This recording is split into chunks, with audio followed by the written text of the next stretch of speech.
Olá, este conteúdo foi criado por Alex Hudson. Deixe seu like e compartilhe se gostar. Pensa só, uma proibição de redes sociais, um parlamento pegando fogo e um governo inteiro em fuga. Parece roteiro de filme, né? Mas foi exatamente o que aconteceu no Nepal. Hoje a gente vai analisar os eventos que levaram a essa incrível revolta digital. Para entender essa história, a gente não começa pela causa, não. A gente começa pelo caos. A imagem é essa: Katmandu, capital do Nepal, e o principal prédio do parlamento em chamas. O maior símbolo de poder do país simplesmente sendo consumido pelo fogo. E enquanto essa fumaça toda sobe, lá em cima, no topo do poder, o que está acontecendo é uma retirada em massa. O primeiro-ministro, aquele que parecia intocável, sabe? Ele simplesmente foge da capital, de helicóptero, deixando o cargo para trás. E aí, nesse vácuo de poder, quem aparece para assumir o protagonismo? Uma força totalmente inesperada, a juventude do país, a geração Z. A pergunta que fica é, como é que as coisas chegaram nesse ponto? O que aconteceu para tudo isso explodir? Bom, tudo começou com uma única coisinha, uma decisão que foi a faísca digital para essa explosão toda. O governo soltou um decreto que mirava direto no coração do mundo online. E era justamente ali, na internet, que a juventude nepalesa vivia, sabe? Era o espaço deles. No papel, a justificativa do governo parecia até fazer sentido. Eles falaram que era para controlar discurso de ódio, fake news, essas coisas. Mas, nas ruas a história era bem diferente. O que o pessoal via era censura, pura e simples. Uma manobra para esconder a corrupção e calar a boca de quem discordava.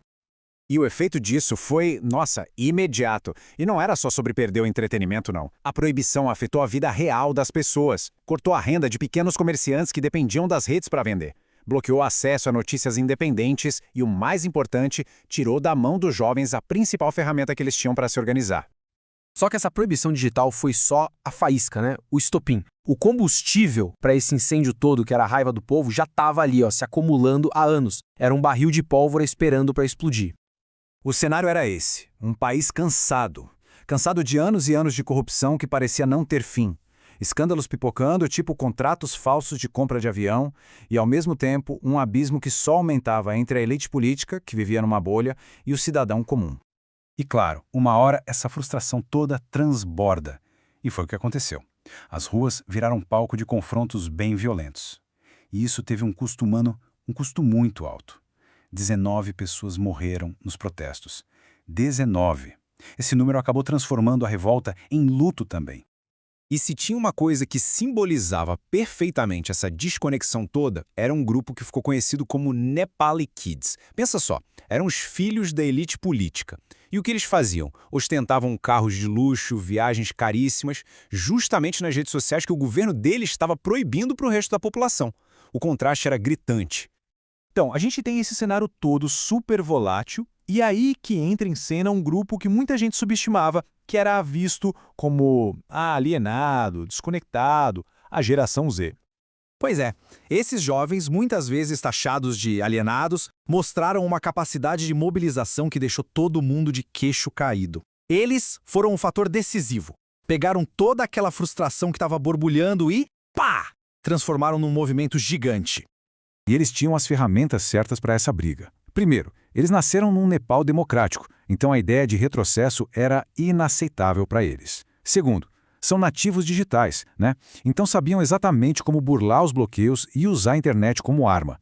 E, de forma muito inteligente, usavam livros e uniformes escolares como símbolo, para mostrar que o protesto era pacífico. Bom, e todo grande movimento acaba tendo seus rostos, suas lideranças. E aqui não foi diferente.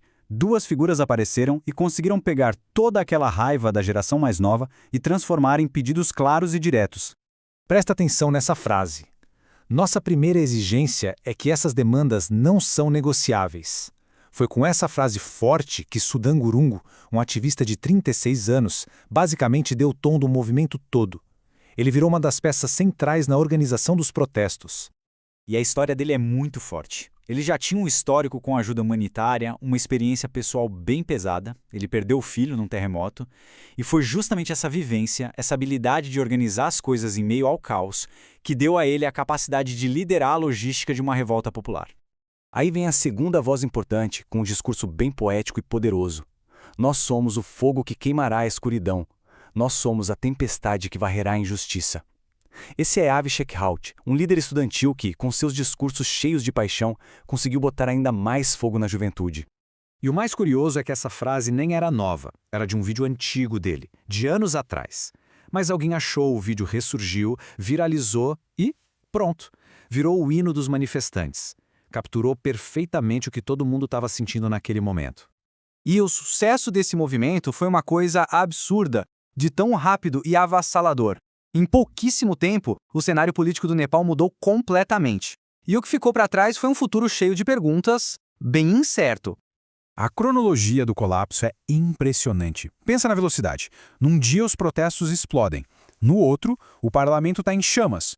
Logo depois, o primeiro-ministro renuncia e foge. Em questão de dias, toda a estrutura de poder simplesmente ruiu por causa da pressão popular que agora exigia um novo governo. O que aconteceu no Nepal, no fim das contas, é um caso de estudo incrível sobre poder, protesto e, claro, tecnologia no século XXI. E fica a pergunta no ar, né? Quando uma geração que nasceu conectada perde a sua voz, até onde ela está disposta a ir para ser ouvida de novo?